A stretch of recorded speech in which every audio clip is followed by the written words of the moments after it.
आई वडिलांनी आजपर्यंत हमाली करून शेतात कष्ट करून संसार चालवला. घरची परिस्थिती खूप कठीण, पण त्या घरात जन्मलेल्या एका जिद्दी लेकीनं मोठं स्वप्न पाहिलं आणि ते पूर्णही केलं. वडूजवळील जानकर वस्तीची लेक मयुरी जानकर आज MPSCमधून PSI झाली. मित्रांनो, मान खटावच्या या कोरड्या मानदेशाच्या मातीत अनेक कष्टकऱ्यांच्या कहाण्या दडलेल्या आहेत. काही कहाण्या इतक्या प्रेरणादायी असतात की त्या ऐकताना अंगावर शहारे येतात.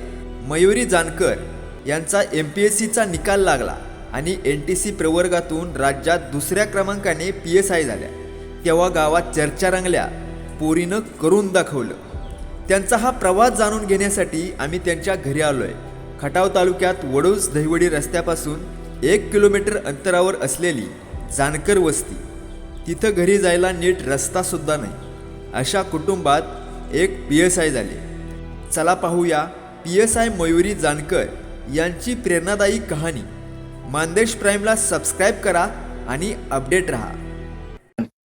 नमस्कार, मानदेश प्राईममध्ये आपल्या सगळ्यांचं स्वागत आहे.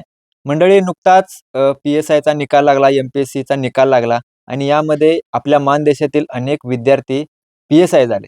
त्यापैकीच आपण सध्या वडूज शहरामध्ये आहे. वडूज चा इतिहास पाहिला तर वडूज हे हुतात्म्यांची भूमी, क्रांतिकारांची भूमी म्हणून ओळखली जाते. या वडूजमध्ये अनेक महामानव होऊन गेले. याच मातीमध्ये आज एक PSI झाली, मयुरी जानकर त्यांचं नाव आहे. आपण त्यांचा संपूर्ण इतिहास जाणून घेणार आहे. आपण त्यांच्या घराकडे येताना त्यांच्या घराकडे यायला रस्ता सुद्धा नव्हता, एवढी परिस्थिती आम्ही या ठिकाणी पाहिली. त्यांना विचारूया त्यांचा संघर्ष, त्यांचा प्रवास. खूप खूप स्वागत तुमचं. सुरुवातीला अभिनंदन तुमचं. थँक्यू. तुम्ही आता PSI म्हणून सिलेक्ट झाला, काय भावना आहेत, पहिल्या प्रतिक्रिया? मी ह्याच्यासाठी सांगू शकते की माझ्या कुटुंबातील किंवा माझ्या जसं सांगितलं पप्पांनी की मागच्या 7-8 पिढ्यातला पहिलाच अधिकारी आहे आणि म्हणजे पहिल्यांदाच तुमच्या खानदानात? खानदानातलाच पहिला अधिकारी आहे. सो मी पण आणि माझ्या आई वडील तसेच जे परिवार आहे पूर्ण, तो खूप खूप खुश आहे आणि आई वडिलांचे काय म्हणतात ते पूर्ण पांग फेडल्यासारखे झाले. त्यांच्या कष्टाचं पूर्ण चीज झाल्यासारखं झालं. सो खूप छान वाटतंय, खूप आनंदी आहे आम्ही सगळे. ओके. आम्हाला सगळा तुमचा प्रवास जाणून घ्यायचा. तुमचं बालपण, तुमचं शिक्षण कुठे गेलं, सुरुवातीला तुमची ओळख थोडक्यात करून द्या प्रेक्षकांना. म्हणजे तुम्ही सुरुवातीला शिकला कुठं? ओके. मी माझा जन्म वडूजमध्येच झालाय. त्याच्यानंतर थोडंसं शिक्षण 4थी पर्यंतचे शिक्षण मुंबईला झालं, कारण आई वडील मुंबईला होते, पप्पा माथाडी कामगार आहेत. तर 3री पर्यंतचं शिक्षण मुंबईला झालं. त्याच्यानंतर 4थी पासून ते 10वी पर्यंत वडूजमध्ये, 5वी पासून 10वी पर्यंत वडूजमध्ये हुतात्मा परशुराम विद्यालयात शिक्षण झालेलं आहे. त्याच्यानंतर 10वीला 87% पडल्यानंतर सातारला छत्रपती शिवाजी कॉलेज आर्टमध्ये ऍडमिशन घ्यायचं ठरवलेलं, जो की एक रिस्कीच विषय होता. 87% पडून आर्टला ऍडमिशन घ्यायचं, पण ती जिद्द ठेवलेली की घ्यायचंच ऍडमिशन म्हणून. मग तिथं घेतलं. 5 वर्ष आर्टने BA कम्प्लीट केलं. इकॉनॉमिक्समध्ये लास्ट इयरची डिग्री घेतली आणि त्यानंतर एक दीड वर्ष औरंगाबादला होते मी, छत्रपती संभाजीनगरला होते. टुरिझमचा एक कोर्स करत होते. काही आर्थिक अडचणींमुळे तो पूर्ण करता आला नाही. त्याच्यानंतर घरी आल्यानंतर असा विषय होता की करायचं काय, कारण घरची परिस्थिती अशी नव्हती त्यावेळेस की मुंबई, पुण्यासारख्या ठिकाणी जाऊन MPSCचा स्टडी करता येऊ शकतो. कारण जसं मी सांगितलं, सातारला जरी होते तरी गव्हर्नमेंट हॉस्टेलमध्ये शिक्षण झालेलं, किंवा तिथं काय राहायचा खायचा खर्च जास्त नव्हता. घरची परिस्थिती अत्यंत बिकट परिस्थितीची होती. मग तिकडून आल्यानंतर असं की गरिबांसाठी एकच सोर्स राहतो, पोलीस भरती. मग 3-4 महिने प्रॅक्टिस केली चांगली आणि योगायोग सगळे खूप चांगले जुळून आले की त्या महिन्यात डिसेंबरमध्ये पोलीस भरतीची ऍड ही निघाली. रिक्त पदाचीच भरती होती, पण ऍड निघाली. लगेच सगळ्या प्रोसेस पटपट होऊन मुंबई सारख्या ठिकाणी, मुंबईला ग्राउंड दिलेलं मी आणि रत्नागिरीला एक ग्राउंड दिलेलं. तर त्या वर्षी असं झालं की दोन्ही पण ठिकाणी होऊन गेलेलं, रत्नागिरी पोलीस पण आणि मुंबई पोलीस पण. मग 2018 पासून मुंबई पोलीस म्हणून जॉईन होते. अभ्यास करत करतच वडिलांचं एक वाक्य असायचं नेहमी की अभ्यास करतेयस ना, अभ्यास करतेयस ना. त्यात कोरोनाची फेज येऊन गेली, दीदीचं लग्न, घरच्या थोड्या परिस्थिती, जबाबदाऱ्या, असं करत करत डिले होत गेला. 2023ला ठरवलं नाही आता करायचाच अभ्यास, कारण ज्या पदावर होते ते पद मला असं मनातून नेहमी वाटायचं की ह्या पदापेक्षा आपण काहीतरी वरच्या पदावर जाणं डिझर्व करतो. म्हणून मग 2023 पासून फुल टाइम मॅनेजमेंट करून ड्युटी बघत बघत अभ्यासाला सुरुवात केली आणि हे यश भेटलं फायनली. पुन्हा तुमच्याकडे येतो. सुरुवातीला तुमचं खूप खूप कौतुक आहे, कारण तुमच्या खानदानातला, तुमच्या पिढीतला पहिला अधिकारी PSI तुम्ही घडवलाय आणि खूप मोठी गोष्ट आहे. काय सांगाल? काय नाही, म्हणजे आपलं कर्तव्य मुलाला सांगणं, असं करू नका, तसं करू नका. आपली परिस्थिती गरीब आहे. आईबापाची कुठे बी जातात, तुम्हाला वेगळं सांगायचं काय नाही. आईबापाची इज्जत राखून तुम्ही काहीही करा आणि कुठेही जावा. तुम्हाला कुठं काय लागलं, कुठं काय लागलं हे तुम्हाला कमी पडून देणार नाही. आणि ते माझ्या मुलींनी करून दावलं. मला तुमचं शिक्षण किती झालंय सांगा? आणि अंगठा बहादूर काही शिक्षण नाही. कुठं सही करायची म्हटलं तर मी अंगठा करतो. शिक्षणाचा काही संबंध नाही. जवळजवळ 84ला मी मुंबईला गेलोय. कुठं दुकानात काम कर, कुठं हमाली कर, कुठं काय कर. नंतर मग नावाशिवा पोर्ट चालू झाल्यानंतर 90 पासून नावाशिवा पोर्टमध्ये हमाली करत होतो. गोण्या वाहायच्या, कंटेनर भरायचं, कंटेनर खाली करायचं, असलेच कामं माथाडीची करायची. मला माझी 2 मुली, तिसरा मुलगा होता. मुलगा 22 वर्षाचा होता. हिला मी पोलीस भरतीला सोडली 18च्या 10 तारखेची भरती आणि 16 तारखेला मुलाचा ऍक्सिडेंट झाला. कारण मुलाला खूप सांगितलं, बाबा असं कर तसं कर. मुलाचं कसं आजकालची मुलं ऐकत नाही. ती मग मला तो माथाडी काम नाही करायचं, मला मी तुमच्या ठिकाणी काम करणार नाही. मग ते ड्रायव्हरिंग मध्ये गेला, ड्रायव्हर शिकला. ते 2-3 वर्ष ड्रायव्हरिंग केली, खूप चांगली ड्रायव्हरिंग करत होता. पण काय साठी ड्रायव्हरिंग एक क्षणाचंही आहे. क्षणात काय बोलून काही सांगू शकत नाही. मग अचानक ऍक्सिडेंट झाला.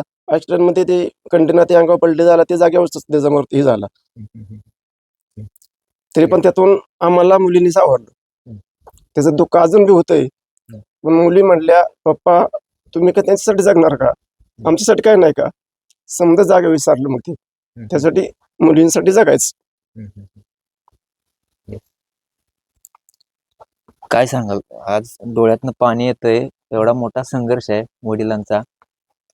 वडिलांनी सांगितलं त्याप्रमाणे मला आठवते की ज्यावेळेस 2003-4च्या दरम्यान आम्ही आलेलो, घर राहायला नव्हतं. घर जे होतं त्याचे दरवाजे जवळजवळ 15-20 वर्षापासून बंद होते. मग आई पप्पांचं असं होतं की मुलींच्या सुरक्षेसाठी एक घर हवंय, त्याच्यासाठी घर बांधायला घेतलं. पण घर बांधल्यानंतर काही दिवस असं होतं की टोपल्यात भाकरी नसायची अक्षरशः. कारण पैसे सगळे आपण माहित आहे लोअर मिडल क्लासमध्ये येतो, पैसे सगळे घरामध्ये इन्व्हेस्ट झालेले. त्याच्यानंतर काही दिवस सिच्युएशन अशी असायची की शाळेत जो भात भेटायचा तो भात खाऊन दिवस काढायला लागलेले, की टोपल्यात भाकरी नसायची हे माहीतच होतं. आई कामाला इथं रोजगाराला जायची, पप्पा मुंबईला असायचे. परिस्थिती अत्यंत बिकट आणि बेताची होती.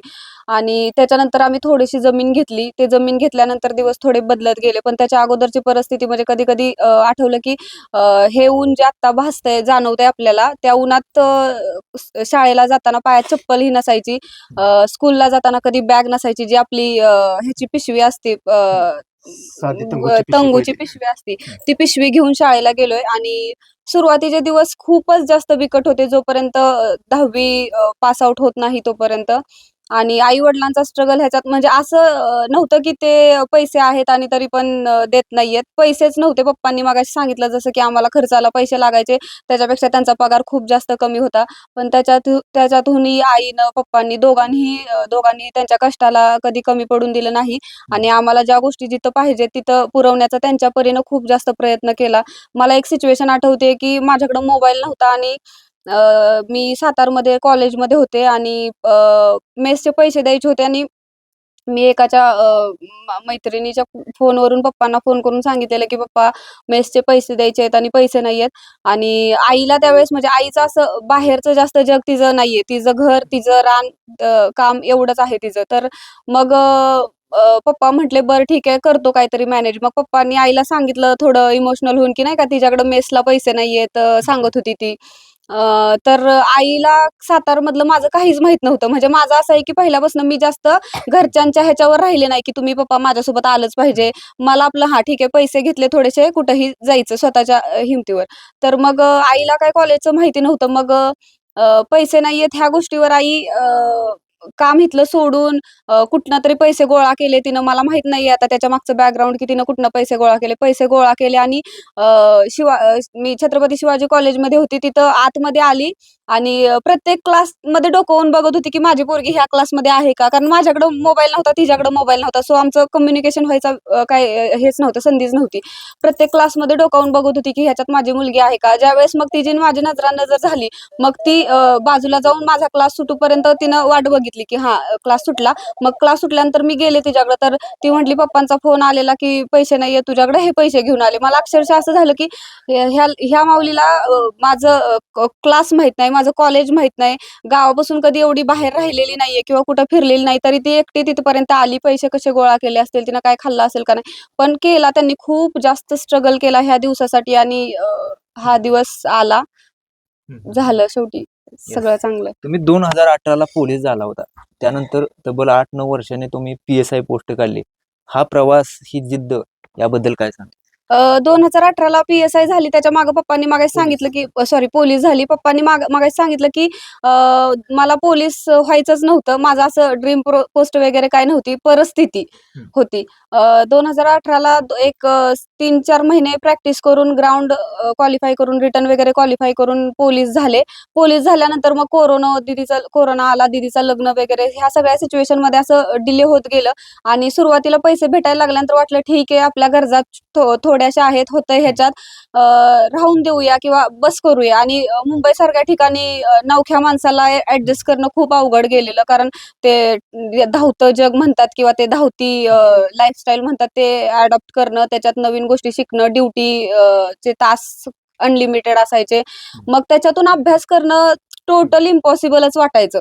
पण काही काळ गेल्यानंतर असं वाटायला लागलं की नाही का, त्या कॉन्स्टेबलकडे लोकांच्या बघण्याचे दृष्टिकोन किंवा हे कामाच्या तासांचं ते धावतं जग, असं वाटायला लागलं की नाही का, आपण थोडं ह्याच्यापेक्षा काहीतरी बेटर डिझर्व करतो. आणि माझे मित्रमैत्रिणी किंवा आई वडील, त्यांचा नेहमी विश्वास होता की तू हे करू शकतेस किंवा तुझ्याकडे ती कपॅसिटी आहे, फक्त वेळ दिला पाहिजे किंवा तू केलं पाहिजे किंवा तू एकदा ठरवलं पाहिजे की करायचंय म्हणून. असं करत करत 2021-22 गेलं. त्याच्यानंतर मग मी लायब्ररी आमची इथली जॉईन केलेली अभ्यासासाठी, अवांतर वाचनाच्या. अवांतर वाचनासाठी जॉईन केल्यानंतर मी जो स्पॅन त्या लायब्ररीत बसायची, ते बघून माझे सिनियर वगैरे मला म्हणायचे, मॅडम तुम्ही एवढा अवांतर वाचन करत बसता, एवढा तुम्ही MPSCचा अभ्यास केला तर तुम्ही पोस्ट होल्डर व्हाल. ते 2022 मधलं वाक्य आणि आज 2026 मध्ये माझ्याकडे पोस्ट आहे. खूप लोक होती जे विश्वास दाखवायचे किंवा म्हणायचे मॅडम तुम्ही करू शकता वगैरे.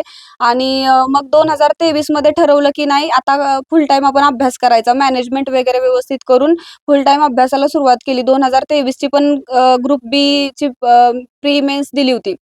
मग त्यावेळेस ग्रुप सी मधून रेव्हेन्यू असिस्टंट मध्ये झालं होतं, पण ती म्हणजे मला ती घ्यायची इच्छा नव्हती, सो मी ती ऑप्टिंग आउट करून टाकली. आणि 2024 ची डबल पुन्हा जोमानं तयारी करून एक्झाम दिली, पूर्व परीक्षा पास झाले, मुख्य परीक्षा पास झाले, म्हणजे तिथं अडथळेच आले नाहीत. ग्राउंड पण चांगल्या मार्कांनी क्वालिफाय करून इंटरव्ह्यू दिला आणि अशा प्रकारे मग 2026 मध्ये PSI झाले. तुमच्याबद्दल सांगा, तुम्ही मराठी शाळेतून शिकून PSI झाला, काय सांगाल? आता अनेक जण तुमची मुलाखत पाहून प्रेरणा घेणार आहेत तुमच्याकडून, काय सांगाल त्यांना? मला हेच सांगायला आवडेल की तुम्ही कोणत्या माध्यमातून शिकलाय हे खरंच मॅटर करत नाही. मी जसं पहिल्यांदा सांगितलं की माझं 1ली ते 3रीचे शिक्षण रायगडच्या जिल्हा परिषद शाळेत झालं आणि तिथला एक किस्सा आहे की पप्पांना नाईट शिफ्ट असायची, कधी कधी पप्पांची नाईट शिफ्ट रात्री संपल्यानंतर 3ला पप्पा घरी यायचे. आल्यानंतर आई ज्यावेळेस जेवायला उठायची त्यांना जेवायला द्यायला, त्यावेळेस पप्पांचा पहिला प्रश्न असायचा फ्रेश झाल्यानंतर की माझ्या मुलांनी आज होमवर्क केलाय का किंवा त्यांचा अभ्यास केलाय की, जे की त्यांचं शिक्षण 0 आहे, त्यांनी सांगितलं काही शिकलेले नाहीयेत, पण त्यांचा पहिला प्रश्न असायचा की मुलांनी शिक्षण त्यांचा होमवर्क त्या दिवसाचा केलाय का. जर आई बऱ्याच वेळा टाळून द्यायची की नाही का ठीक आहे केलाय म्हणून, पण जर कधी आई म्हटली की नाही नाही केला, तर पप्पा रात्री 3ला उठवून आम्हाला जो अभ्यास दिलाय, तुम्हाला जे शिकवलंय ते तुम्ही वाचायचं, आईला ते म्हणून दाखवायचं, आई प्रश्न विचारणार त्याच्यावर आणि मग झोपायचं. हा प्रोटोकॉल असायचा. मला तो किस्सा नेहमी राहून राहून आठवतो की मे बी त्याच्यामुळेच असं झालं असेल की रात्री वाचण्यापेक्षा आपण सकाळीच वाचून आपला अभ्यास करून झोपलेलं चांगलं, म्हणून मग ती एक ग्रास्पिंग पॉवर त्यावेळेस पासूनच वाढत गेली. आणि स्कूलिंग पासूनच माझं असं होतं की ग्रास्पिंग पॉवर किंवा अभ्यास करण्याची पद्धत चांगली असल्यामुळं स्कूलमध्ये नेहमी किंवा शाळेत नेहमी टॉपर किंवा स्कॉलर स्टुडंट असायची, त्याच्यामध्ये खूप शिक्षकांचं पण योगदान आहे. पण सांगितल्याप्रमाणे की तुम्ही कोणत्या माध्यमात शिकलेला आहात ते खरंच मॅटर नाही करत. जर तुमची अभ्यासाची चिकाटी असेल, सातत्य असेल अभ्यासामध्ये, तर ह्या सगळ्या गोष्टी आणि परिस्थितीची सगळ्यात महत्त्वाची, की तुम्ही कोणत्या परिस्थितीनं आला आहात आणि तुम्हाला कुठं जायचं आहे. त्या परिस्थितीची जाणीव असेल तर ह्या सगळ्या गोष्टी नाहीत मॅटर करत एवढ्या. लग्नाचा विचार लोकांनी काढला असेल, घरच्यांनी काढला असेल, तुमच्या मनात पण आला असेल, त्याबद्दल काय सांगाल? लग्न हा आयुष्याचा एक टप्पा आहे. जसा तो सगळ्यांच्यासाठी महत्त्वाचा आहे, तसंच करिअर हाही आयुष्याचा टप्पा आहे. जसं लग्न स्किप करू शकत नाही म्हणतो, तसंच करिअर ही स्किप नाही केलं पाहिजे. हा माझा वैयक्तिक लेव्हलवर माझा निर्णय होता आणि त्याच्यामुळं मग मी ठरवलेलं की नाही, जोपर्यंत मला वाटत नाही की माझं करिअर सेट झालंय, तोपर्यंत मी लग्नाचा विचार नाही करणार. आवाज माणदेशाचा, माणदेशातील प्रत्येकाचा. माणदेश प्राईम सबस्क्राईब करा आणि अपडेट रहा. नवीन व्हिडिओच्या नोटिफिकेशनसाठी बेल आयकॉनचं बटन दाबा. धन्यवाद.